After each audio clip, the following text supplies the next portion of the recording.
recognizing a communist, physical appearance counts for nothing. If he openly declares himself to be a communist, we take his word for it. If a person consistently reads and advocates the views expressed in a communist publication, he may be a communist. If a person supports organizations which reflect communist teachings, or organizations labeled communist by the Department of Justice, she may be a communist. If a person defends the activities of communist nations while consistently attacking the domestic and foreign policy of the United States, she may be a communist. If a person does all these things over a period of time, he must be a communist. The Hollywood Blacklist was put into effect in the late 1940s, barring hundreds of directors, screenwriters, actors, and musicians from working with the major American film studios, for the sin of being a member of, or an alleged member of, or having sympathies for the Communist Party of the USA, or for not assisting the congressional investigations of that party's activities. Have you ever observed any communistic information in any scripts?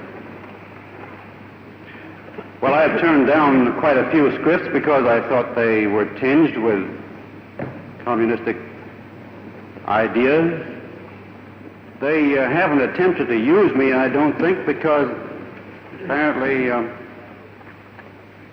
they know that I'm not very sympathetic to communism. Although the blacklist is common knowledge now, it was not spoken of during the height of its use, and even denied by the very people who were implementing it. No one familiar with the history of his country can deny that congressional committees are useful. It is necessary to investigate before legislating. But the line between investigating and persecuting is a very fine one, and the junior senator from Wisconsin has stepped over it repeatedly. His primary achievement has been in confusing the public mind as between the internal and the external threats of communism. We must not confuse dissent with disloyalty. America, unlike my place of birth, England, has a written constitution, the First Amendment of which states, Congress will make no law respecting an establishment of religion or prohibiting its free exercise. It protects the freedom of speech, the press, assembly, and the right to petition the government for a redress of grievances. If I had my way about it, they'd all be sent back to Russia or some other unpleasant place. Everyone who was anyone was hauled in front of the House Un-American Activities Committee and questioned regarding their political beliefs. Some played ball, most denied any communist allegiance, and others pled the Fifth, which grants an individual the right to refuse to answer any questions or to make any statements that could be used in a criminal proceeding to help establish the person committed a crime. But these people had committed no crime. It's not an offence to be a member of any party. Are you or have you ever been a member of the Communist Party? I believe I have the right to be confronted with any evidence which supports this question. I should like to see what you have. Oh, well, you would. Yes. Well, you will pretty soon. The Hollywood 10 were a group of screenwriters, the most noted of which was Dalton Trumbo, who rather than sitting silently defied the court and refused to answer the questions that they believed they had no right to ask, and as a result were imprisoned for contempt. I'd like to particularly ask you as well, because it's related to the film industry, about that period in your career in Hollywood when you were to the forefront of the people who were blacklisting the alleged communist members of well, that's not a true statement. Well, we were not blacklisting. Well, you were. They were blacklisting. We didn't name anybody. We stayed completely out of it and said, we are Americans. Anybody that wanted to join us, it was fine. We gave no names out to anybody at any time, ever. But when you look back at that now, John, at this space of time, I mean, are you proud of what happened in Hollywood at that time? I think it was probably a very necessary thing at the time, because the radical liberals were going to take over our business.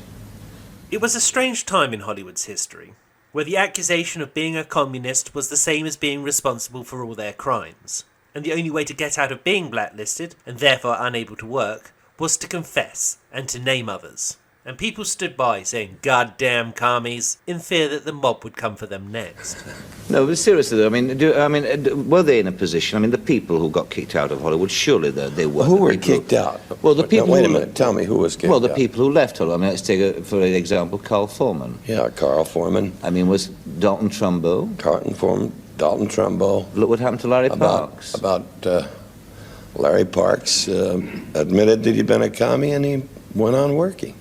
Well, he didn't work for some time. It had a very well. He hadn't effect worked on a his hell of a career. lot before that, had he? Well, no, but I mean, no. But I mean, these aren't people, surely, are they, who you would expect to take over the industry? Well, at the time, it seemed rather serious. I wanted to look at a few of the films this period inspired, and seeing his names come up a few times already, let's start with Trumbo. Dateline, Hollywood. The officers of top columnist Hedda Hopper. Greetings from our film capital. Here we see actor Edward G. Robinson, star of Double Indemnity. And this is writer Dalton Trumbo, who is, like many of those strikers and their supporters, a registered communist. The 2015 film is the first dramatic work from a director mostly known for his comedy work, Jay Roach. Yeah, baby! Yeah. It stars an exceptionally well-cast Bryan Cranston as the equally grumpy and verbose Dalton Trumbo. The openly communist writer is investigated, then defiant of, the House Un-American Activities Committee, whereupon he is imprisoned and then blacklisted. Upon his release, the only work he's able to obtain is in B-movies, where he polishes several scripts until they have a high shine, and all without credit. During this time, he accidentally wins the Best Screenplay Oscar twice, but a frontman had to accept on both occasions. His writing skills go on to be sought after, despite his red reputation, and the blacklist comes to an end when Kirk Douglas agrees to credit him for the Spartacus script. If I'm wrong, tell me, but ever since I've known you, you talk like a radical, but you live like a rich guy. That is true. After seeing Trumbo ratted out and abandoned by all but 9 of his Hollywood friends, the solidarity at the end of Spartacus takes on new meaning. I'm Spartacus! I'm Spartacus! I'm Spartacus! I'm Spartacus! I'm Spartacus! I'm Spartacus! I'm Spartacus! I'm Spartacus! I'd like to take a little detour here to briefly mention the film director Elia Kazan, who also testified but chose to name names. I'm going to raise a certain period in your life because very early on when you started out you were a member of the Communist Party. Yes. And then during the McCarthy era in 1952 you were called to testify before the House Committee of Un-American Activities. And you actually testified against a lot of people that you'd worked with and named a lot of names. What did you hope to gain by that? Gain nothing, and just the truth. The only thing I had to gain was the feeling that I was doing the right thing. I didn't have a damn thing to gain about it. It meant a lot to me to say that... But a lot of people didn't do that, did they? They would have protected people that they'd known. Well, they can do it. They do what they thought was right. I did what I thought was right. Why did you choose that time when you were in fact called to testify to speak out? I mean, if you felt as you did, why didn't you say something before? You were in fact kicked out of the Communist Party. I mean, were you in a way trying to get back at them? Not at all, no, because not until I was actually in the position of making a choice, which is essentially a very difficult choice, did I make it. You never know what you're going to do in those circumstances, Valerie, until you're confronted. You either must do this or that. There are choices in life, Valerie, that either way you go are painful. I didn't like to do it, but I thought, when I thought about it very carefully, I thought it was the better of two mean alternatives. Do you regret the decision now that you did that? No, I don't. I'm the opposite. Since everything that's been revealed since then, I feel that anyone who's gone through Czechoslovakia, Hungary, the Nazi-Soviet pact, and all the rest of it, who still goes on that way, shouldn't have sympathy. I think they should be brought up, as I was, to confront their past and say what they really think. Elia Kazan is a traitor. Et parce qu'Elia Kazan est un traître. He is a man who sold to McCarthy all of his companions qui a vendu tous ses compagnons à McCarthy. At a time when he could continue to work in New York à une époque où il pouvait high salary. À une époque où il pouvait continuer à travailler à New York à un très haut salaire. And having sold all of his people to McCarthy, he then made a film called On the Waterfront, which was a celebration of the informer. Orson Welles, while never officially blacklisted, had been accused of having communist sympathies in the past, when he directed the pro-workers' union stage musical The Cradle Will Rock. He chose to continue working in Europe and fund his movies independently, whereas Kazan received a Lifetime Achievement Oscar. I also want to thank Marty. Where are you? Hiding behind me? Come on here. Right behind me. Where's Marty? Right here. Well, Thank you. Thank you. Trumbo is an excellent film.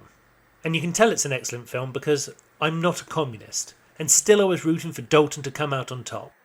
It's framed as a freedom of speech issue, and that is something I am a devout believer in. We are currently wealthy, fat, comfortable, and complacent. We have a built-in allergy to unpleasant or disturbing information. Our mass media reflect this. But unless we get up off our fat surpluses and recognize that television in the main is being used to distract, delude, amuse, and insulate us, then television and those who finance it, those who look at it, and those who work at it may see a totally different picture too late. Good Night and Good Luck is the true story of reporter Edward R. Murrow's investigation into US Senator Joseph McCarthy's actions with the Senate Permanent Subcommittee on Investigations in his quest to rid America of communists. David Stratharin plays the unflappable, stoic Murrow, who I must confess I'd not heard of before seeing this film, but have since become something of a fan. With a bravery not matched by many at the time, he investigates Senator McCarthy's actions and sees them as the witch hunt that they are. After the report is televised, McCarthy requests to appear on Murrow's show and uses the platform to accuse the host of being a communist. I would show you a clip of the film right now, but Warner Brothers are rather sensitive when it comes to reviewers uploading clips from their films, so here's the real Edward R. Murrow. 1 month ago tonight, we presented a report on Senator Joseph R. McCarthy. We labeled it as controversial. Most of that report consisted of words and pictures of the senator. At that time we said, if the senator believes we have done violence to his words or pictures, if he desires to speak, to answer himself, an opportunity will be afforded him on this program. The senator sought the opportunity, asked for a delay of 3 weeks because, he said, he was very busy and he wished adequate time to prepare his reply. We agreed. We supplied the senator with a kinescope of that program of March 9 and with such scripts and recordings as he requested. We placed no restrictions upon the manner or method of the presentation of his reply, and we suggested that we would not take time to comment on this particular program. Good evening. Mr. Edward R. Murrow, Educational Director of the Columbia Broadcasting System, devoted his program to an attack on the work of the United States Senate Investigating Committee and on me personally as its chairman. Now, over the past 4 years, he has made repeated attacks upon me and those fighting communists. And of course, neither Joe McCarthy nor Edward R. Murrow is of any great importance as individuals. We are only important in our relation to the great struggle to preserve our American liberties. The Senate Investigating Committee has forced out of government and out of important defense plants communists engaged in the Soviet conspiracy. And you know, it's interesting to note that the viciousness of Murrow's attacks is in direct ratio to our success in digging out communists. Now, ordinarily I would not take time out from the important work at hand to answer Murrow. However, in this case, I feel justified in doing so because Murrow is the symbol, the leader, and the cleverest of the jackal pack, which is always found at the throat of anyone who dares to expose individual communists and traitors. And I am compelled by the facts to say to you that Mr. Edward R. Murrow, as far back as 20 years ago, was engaged in propaganda for communist causes. Murrow lets the accusations pass without comment until the following week.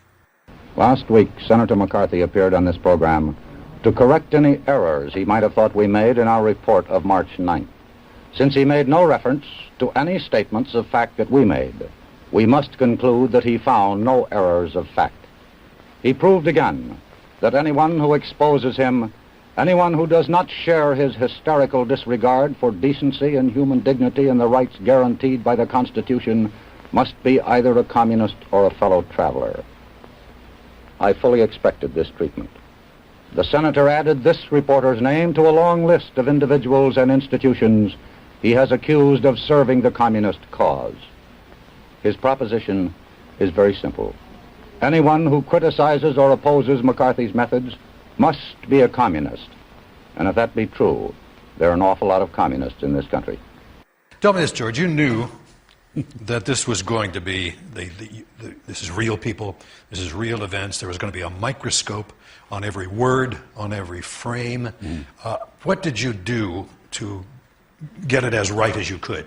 What was the... Well, there was a couple of things going on. You know, I'd sort of been pretty politically active at a time that wasn't really a great period of time. People sort of like to forget the idea that in 2003 and 2004 there were, you know, lists again and people picketing movies and, you know, there was all kinds of things that were going on again.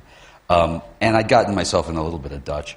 So I realized that if I was going to do a story like this, I was going to have to get everything right enough that the people who would come after you, would, you know, the people who had an axe to grind, would have a very tough time. So, you know, I did the first things you do, which is you go through everybody's book, you go through Fred Friendly's book, you go through Halverson's book, you go through you know, the great thing about trying to source, you know, as a journalist, two reliable sources about a movie where they were all journalists. They've all written a book and they all have a story. So, you know, you can sort of counterbalance all the things and you actually get a lot more dialogue than you normally would, you know.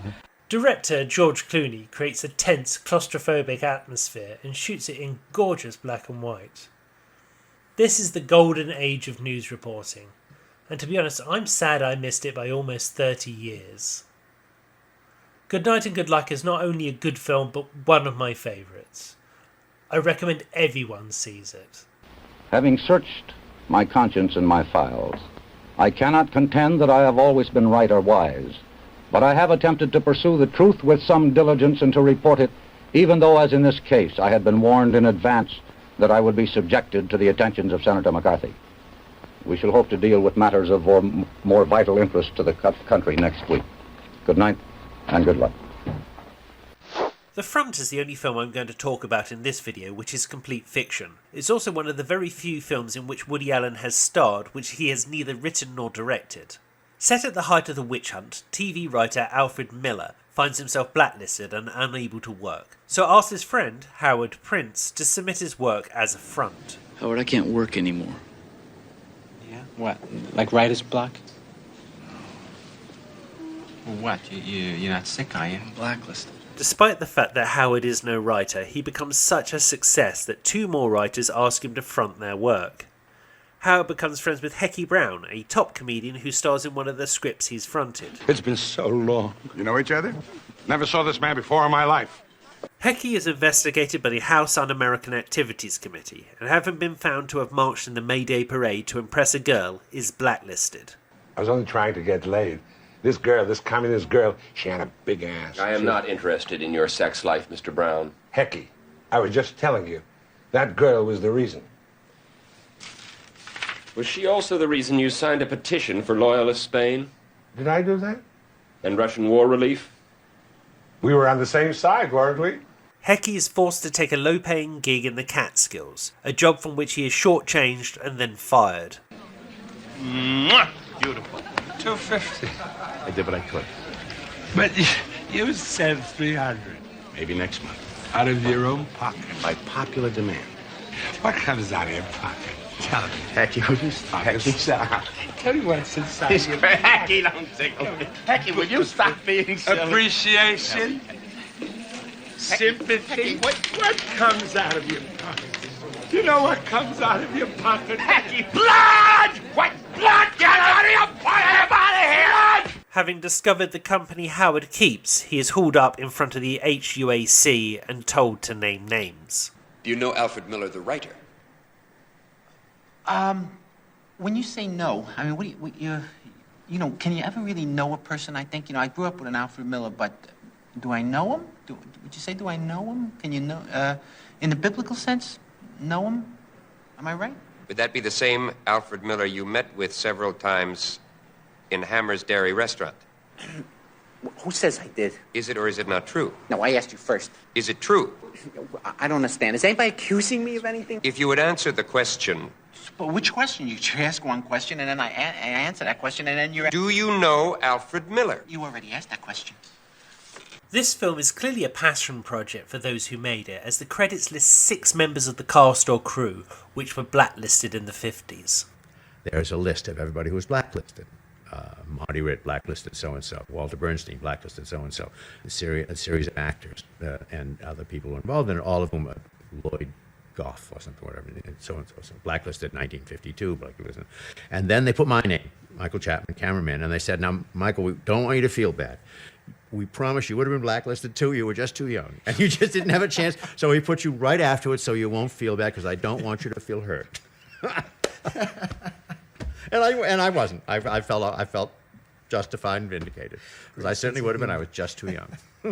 The front is much lighter weight than the other 2 films included in this video, but it's got some serious moments and a brilliantly defiant ending.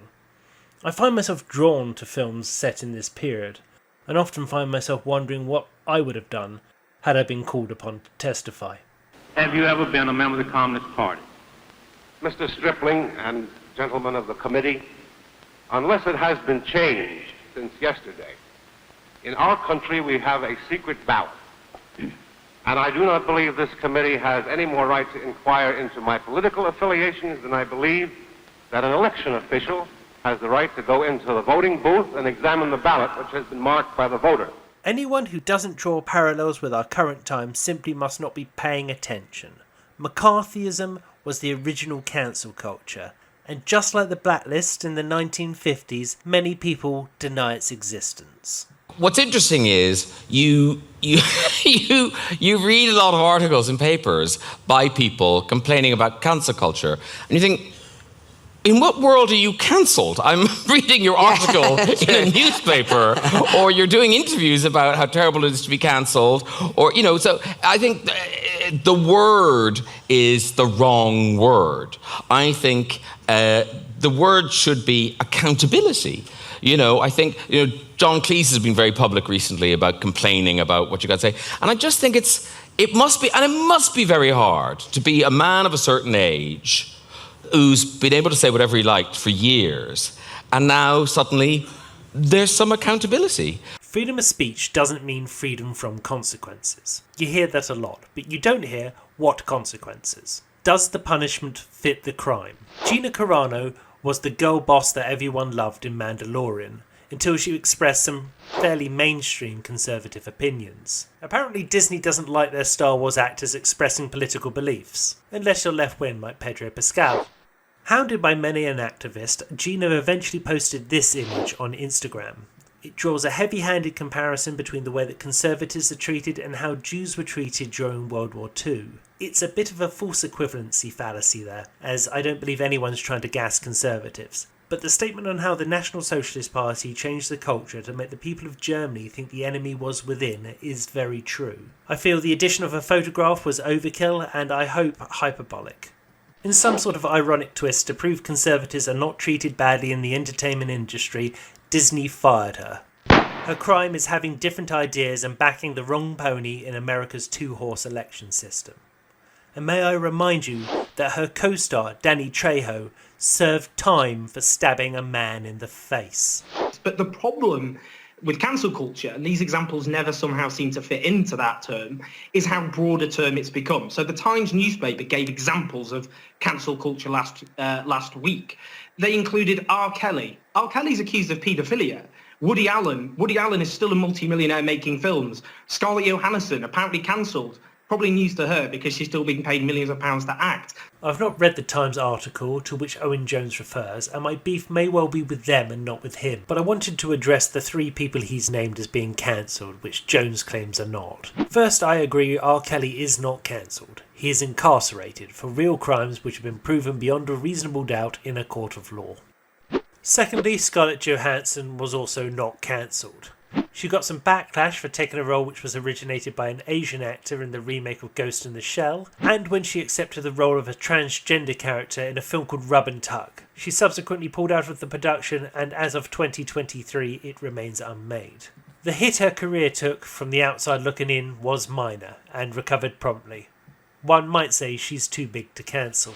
The case of Woody Allen, on the other hand, is rather different. In the 1990s, he was accused of the sexual assault of his adopted daughter by his ex-girlfriend, Mia Farrow, with whom he was having a very public and bitter breakup after having an affair with her other grown-up daughter, also adopted but not his. The case was investigated thoroughly on 2 separate occasions, and both investigations found there was no evidence that a crime took place, let alone enough to incarcerate Allen. The case eventually blew over and he returned to filmmaking, until Ronan Farrow, a news reporter and also Woody Allen's biological son with Mia Farrow, made some waves by uncovering the Me Too stories which showed Hollywood in a new light. And the claims resurfaced. There was no evidence then and there's no new evidence now. Woody Allen remains an innocent man in the eyes of the law, but that didn't stop Amazon from pulling out from his 3-picture deal. The film Rainy Day in New York never getting a proper release in the US, and many actors, such as Kate Winslet, saying they regretted working with him. And she's worked with Roman Polanski, a man who pled guilty and then ran away. Owen Jones is correct that he is still a millionaire, but he had a long, successful career before this time, and in spite of that, he had to film his latest movie in France, as that is where he could still get funding. Also, his autobiography was cancelled from publication. Grand Central Publishing, an imprint of the Hachette Book Group, had purchased the rights and had the book ready to print when 75 members of their own staff walked out in protest of the publication. Ronan Farrow's Me Too book, Catch and Kill, had been published there a year beforehand, and in my opinion, had poisoned the well. Woody Allen's book was later printed by a smaller publishers, Arcade, which is an imprint of the independent Shy Horse Publishing. You may be saying to yourself, if he can still get a film made, albeit in France, and his book is still published, albeit by an independent publisher, then he's not cancelled. Then may I remind you of Zero Mostel's character in The Front, a successful comedian working on a hit TV show, who was fired, shunned by friends, and then forced to take lower paying gigs in the Catskills. The Hachette Book Group has published works where convicted felons talk to the interviewer about their violent crimes. But for some reason, a man who has not been convicted of anything is too much for them to take. One more example and then we'll wrap this up. J.K. Rowling is currently she who must not be named because of her gender-critical views. And before we go any further, I'm not arguing that she's been cancelled. She's too big to be cancelled. Her worst-selling books sell more than most writers' hits, and any publisher would be a fool to cancel her contract. And I have no doubt that some of her views are uneducated or unsophisticated, but she's also been misquoted and misinterpreted to make her fairly mainstream views sound extremist. And because she's above blacklisting herself, her supporters get fired for their sympathies. The very people that owe their careers to her are so scared of the guilt by association that they have all distanced themselves in hope that they can keep their lives. Next, they will be asked to name names. Any society that polices freedom of speech, no matter how wrong, is doomed to failure.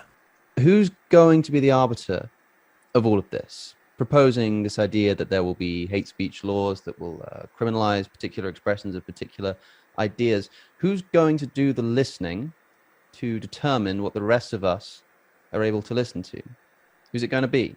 And seriously, I don't think that we've really heard a suggestion so far this evening from the proposition, and I'm absolutely bemused that we haven't done, since this is surely the first question to ask. I presume it will be the government, of course, but we must determine what kind of person is appropriate to fulfill this particular office, who is well-tempered enough, who is intelligent enough, unbiased enough to make that decision on our behalf.